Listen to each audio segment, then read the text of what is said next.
good old No King's Day, whatever that may be. That was yesterday. Yeah, how'd that go? I'm sorry? Yeah, that's a great point. How'd that go yesterday? Well, the way I look at it is it definitely has our country divided. It's kind of funny. On the left side, I hear it was a raging success. On the right side, I hear it was a total failure. So, what do you believe? Well, what do you get out of it? I seen some pictures coming out with hordes and hordes of people. I seen a time-lapse video coming out of, I think it was Chicago, where it just looked like 1 million people. But I don't know. But of course, there are millions of people, I think. Right. Well, we've seen doctored newscasts before where they've actually taken pictures of or filmed another event, and they kind of, who knows what they can do with AI? What do you trust anymore? Yeah, I mean, do we really know if there was millions of people? I saw a few people out here in California, and this is the mecca of that, but I didn't go to. I kept out, so I really don't know. It probably was a few people that showed up for it. But even Donald Trump, I heard him say, says, "I'm no king. I'm a hardworking guy. Worked for my father's company, and paid my dues. I'm almost 80 years old. I'm working late into the night, getting up early in the morning. So I don't know what too many kings that do that. Do you?" Definitely not. But I've seen this video come out yesterday about this guy who was part of Antifa, and then he got out of it. And he was shedding some light in there. He said most all of those Antifa people are all drugged out. Well, from what I understand, is the Antifa people, a lot of them are hired.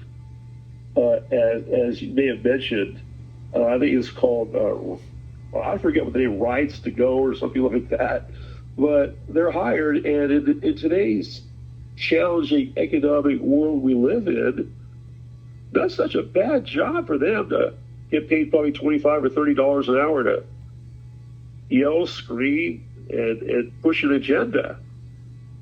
I mean, I guess even McDonald's could hire those guys, saying that their Big Macs are fantastic, but they should get more attention, and they can write about that, and they get paid for it. So you have to decipher the information you get very carefully nowadays, and as you always say, see who the source is, and see if they can back it up with facts.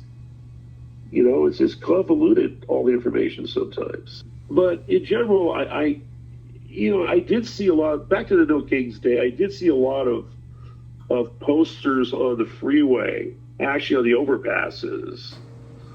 And, I also heard these people who were backing up these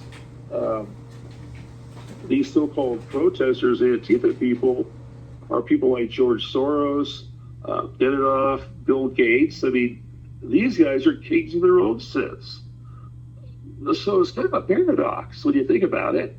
Yeah, you don't want to be kings, but you're being supplied finances and money by people who are kings. Yeah. What do you do?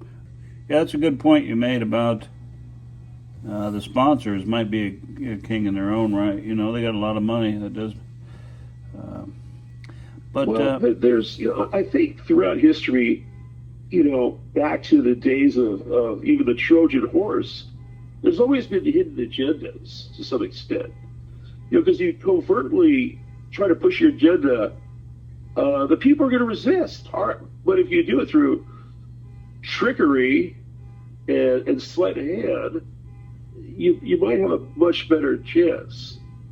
As David Icke always said, it's problem, reaction, solution on how to push your agenda forward. So if the powers that be want to push their agenda, they create the problem. Who reacts? The sheep, the uneducated, not necessarily uneducated, but the public who believes everything they see on the mainstream TV. So something must be done. And then they have the pre-made solution, right? And that's how you push your agenda. Because if you push your agenda across, because basically if you push that agenda where they can all see it and they don't like it, they're going to resist.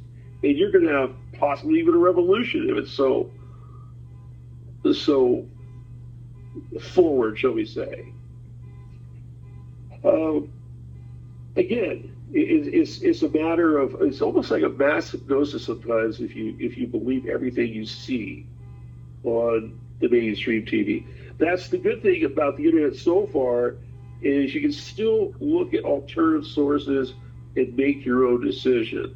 Imagine if you only had the choices of, let's say, Fox TV, which I like Fox, and MSNBC, okay?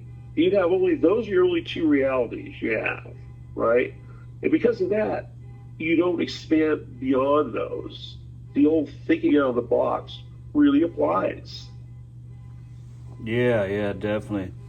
And that's a good thing. Like I said, you see throughout history where societies were manipulated and propagandized to believe certain narratives, and and you might think it's kind of difficult, but I don't know, it seems to be kind of easy to do, as you see whole societies change opinions, and like the whole nation is going one way. 5 years later, they're the opposite. And you see that in Germany, China, like etc. Puppet masters sitting there pulling the strings, and they're kind of laughing at the background because they, if you do believe in the word conspiracy, these people in the background are deflecting all the attention off themselves, why they're able to put us in each other's throats and still possibly push their agenda across, right? The trick is not us knowing. The old boiling frog in the pot syndrome, where the frog doesn't know that it thinks it's taking a nice bath, and boom, boom, boom, before you know it, it's boiling. It's gone. And what happened? It was not aware. It was, in a sense, like we are programmed.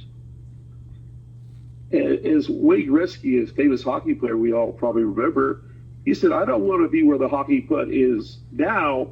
I want to be where the hockey puck is going to be. So as an aware person, you want to see where trends are going, where this is leading to, who benefits, follow the money trail, So sometimes the old saying, there is no free ride, really is true. Well, so where would you say this is leading to? Of this government shutdown. Now, I think this thing could be solved rather quickly, but I think they're putting an illusion across that it's the Democrats versus the Republicans. But I really think that a larger group is going to benefit. And as far as I know, November 1st, those SNAP benefits are going to be gone. If that's the case, you better stock up at the markets. There's going to be some chaos. And when you have hungry people, you have a dangerous situation where anything goes. What do you mean? What do you mean stock up? If their SNAP's gone, why would you need to stock up? There are going to be less people buying stuff at the grocery stores. Okay, so you're saying stock up at the grocery store when they stop the SNAP benefits. I'm saying, why would you need to do that? There are going to be less people buying stuff at the grocery store. Well, I think what's going to happen is the worst possible case scenario for us, at least one of the worst case scenarios, if people fall into a panic. And when that happens, and these people, the old saying, desperate people will do desperate things. And so if these guys aren't able to get their food or whatever it may be, they're going to react. And when that happens, I think that everybody will be in somewhat of a danger. There are universal truths in life, and working on yourself as a person is one good thing to do. And, I believe when you do that, you're impacting the world in a good way, because you're becoming better. And by doing that, what you're putting out is better, and people will receive it in a good way. So there's an old adage about people as you deal with them in this world where there's so much going on, and it's not necessarily bring us closer. Is people don't always care how much you know. People will care how much you care. So get away from sometimes the mass hypnosis of there's so much going on, us against them. Treat everybody with kindness you come across. Treat them special. Treat them like you care because you want to care. You want to make that difference. Just that itself. If more people were to do that, we would have less problems. It's not a peace, love, hippie philosophy. It's just a human trait that people want to be acknowledged, respect, appreciated. Little things like that, just to start. You can't change the world all of it at once, but we can always work on ourselves, change ourselves. And by doing that, I guess it's like what they call the butterfly effect, where one little action can create a monumental wave of other actions. So, knowledge comes from many different sources. When there's something you can use, it's like the hors d'oeuvre tray. Take what you can use, leave the rest.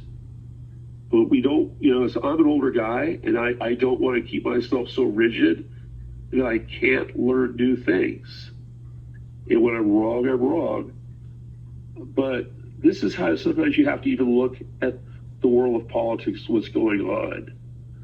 How can you make a difference? Well, sometimes just listen to people. There's so much agitation going on nowadays, so much violence, so much reactionary movements towards each other that you got to be aware of that. And what do you do about it?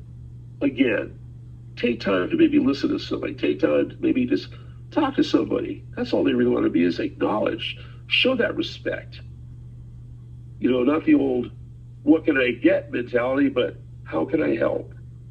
What can I get versus how can I help? I think it'll go a lot further with the how can I help.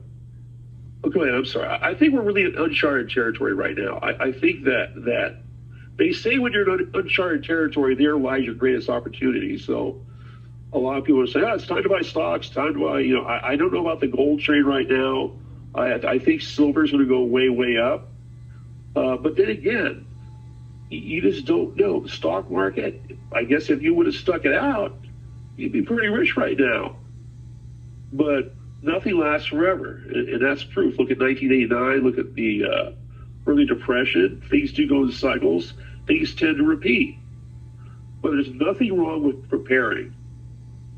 There's nothing wrong with not necessarily fear-mongering, but being ready for something. Find out what you need and start purchasing it little bits at a time. If you can maybe buy a little silver, buy a little gold, go for it. If you can buy a few cans, put them away. If you can build up good relationships with your neighbors and people, in case hits the fan, make those relations, make those connections, and nurture them. And just take one day at a time right now, yet be prepared. Look down the line, see how things tie in, see where they're going.